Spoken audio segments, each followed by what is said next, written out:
Baik, bismillahirrahmanirrahim. Assalamualaikum warahmatullahi wabarakatuh. Saya Syed Ananda, NIM channel 111-81403 dari kelompok 35 CSL 5. Pada hari ini saya akan lakukan pemeriksaan CSL, pemeriksaan fisis dan anamnesis untuk blok gastroenterohepatologi. Selamat pagi, Pak. Selamat pagi. Jadi perkenalkan, saya Dr. April, bertugas di rumah sakit. Kalau boleh tahu, dan Bapak siapa?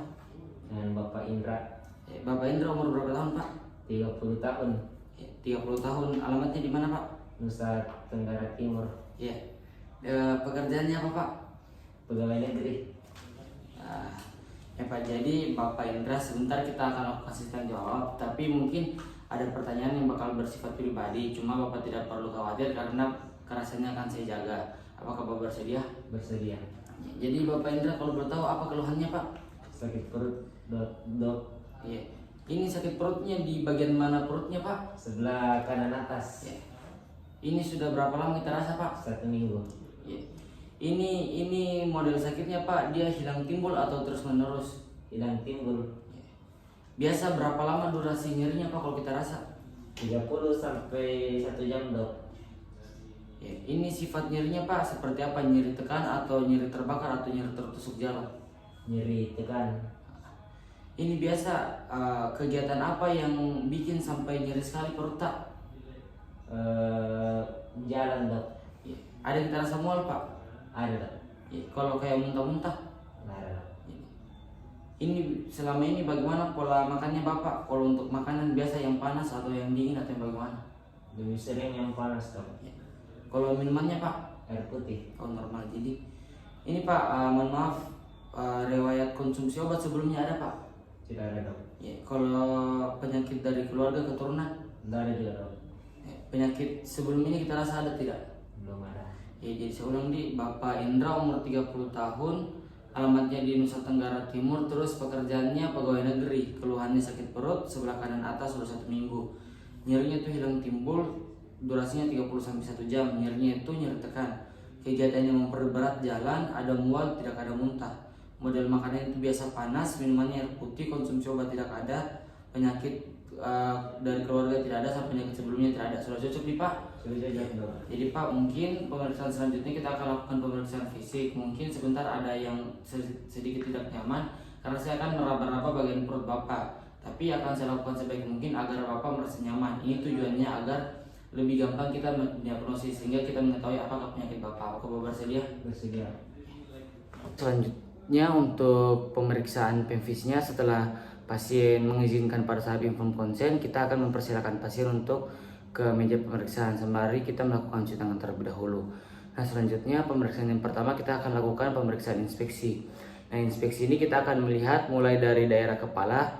Ini kita lihat dari rambutnya, apakah rambutnya mudah rontok atau tidak. Kemudian kita juga lihat konjungtiva sama skleranya. Kalau konjungtivanya apakah ada nemis dan skleranya apakah ada ectet.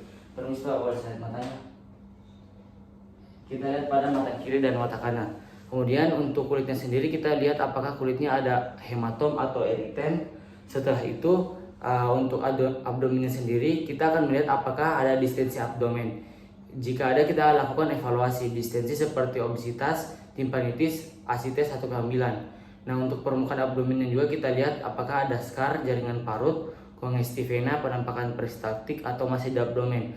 Nah, di sini pasien sebelumnya diminta untuk membuka bajunya agar kulit perut dapat dilihat dengan baik.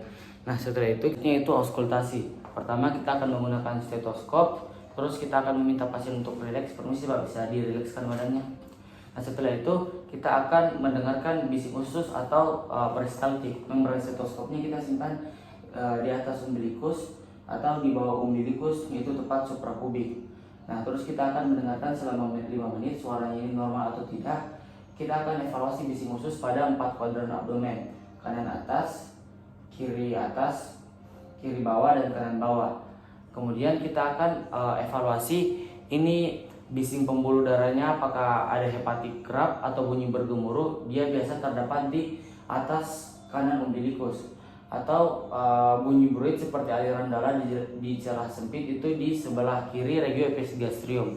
Nah, setelah itu kita akan lakukan pemeriksaan palpasi. Pemeriksaan palpasi ini Pertama kita akan menyesuaikan suhu tangannya kita dengan suhu ruangan dan meminta pasien untuk menekuk kakinya. Permisi Pak, bisa ditekuk kakinya. Nah setelah itu kita akan palpasi perlahan di 4 kuadran bagian abdomen dengan menusuk masuk tangan kita kurang lebih 1 cm, sedalam kurang lebih 1 cm. Nah setelah itu kita akan menilai nyeri. Apabila terdapat nyeri, maka posisi kepala pasien akan ditinggikan dengan bantal. Untuk menilai nyerinya kita dapat melihat dari ekspresi wajah pasien. Nah setelah itu kita akan palpasi bimanual. Ini caranya agak sama, cuma dalamnya agak dalam sedalam 4 atau 5 cm. Nah palpasi bimanual kita akan menilai bagaimanakah kondisi hepar dan limfanya. Ini palpasinya normal bila hepar dan limfa tidak teraba. Nah selanjutnya untuk pemeriksaan limfanya itu biasa pada sebelah kiri, dan untuk nyeri tekan sebelah kanan itu dia untuk pemeriksaan hepar. Nah setelah itu kita akan posisikan tangan kanan abduksi, tangan kiri di posisi toraks dengan supinasi. Kemudian kita akan meminta pasien inspirasi di dalam. Permisi Pak, bisa tarik nafasnya dalam-dalam Pak. Kita akan masukkan tangan kanan kita ke atas dan mendorong. Ini penilaiannya abnormal jika terdapat Rosin sign. Rosin sign itu nyeri bila ditekan. Kemudian kita akan lakukan perkusi. Perkusi ini kita akan lakukan pada 4 kuadran abdomen. Permisi Pak.